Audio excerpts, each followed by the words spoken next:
I think that I spend a lot of my initial introductions with patients really explaining to them what their cancer is and what the peritoneum is, and helping people kind of understand their disease.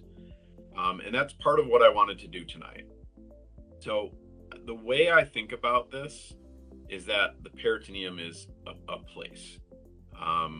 There can be organs in that place. There can be malignancies. There can be problems and diseases, and there's ways to approach those. But I think the peritoneum as a place is the best concept to understand this.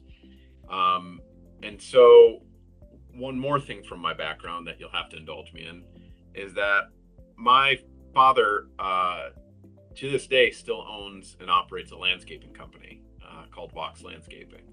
And so when I was a kid, that's a picture of me as a little kid in kindergarten there. I grew up helping my dad doing a lot of this landscaping. And so I think to this day, one of the best ways to think about the peritoneum is as a garden or a yard that kind of needs some weeding and some tuning up.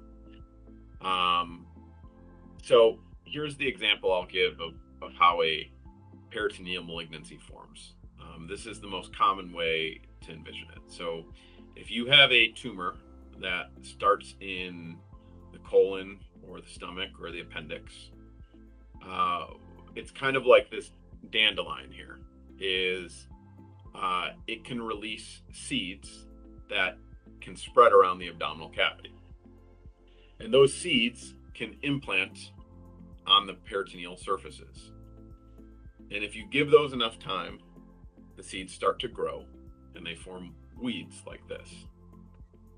So when I think about a peritoneal cancer, you most often have that primary tumor, the dandelion where everything started, and then you have the consequences of the seeds that have spread around the abdomen. And so if I was to take a snapshot in time of a patient that has a peritoneal cancer, you'll oftentimes be able to see the cancer where it started. You'll see the weeds that have formed, but you may not see the seeds that are under the surface.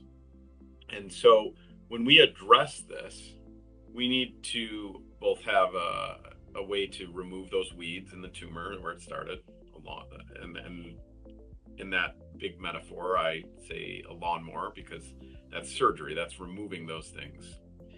But you also have to have something that addresses the microscopic disease that I can't see with my eyes. I can't perform surgery on something I can't see. And the kind of herbicide for this is the Hipec. This is a heated chemotherapy that gets pumped in the abdomen to take care of cells that I can't see, the things that are kind of growing below the surface. So that's the overall metaphor of how I think about peritoneal surface malignancies and their treatment. And now I want to get into a more kind of formalized way of doing it.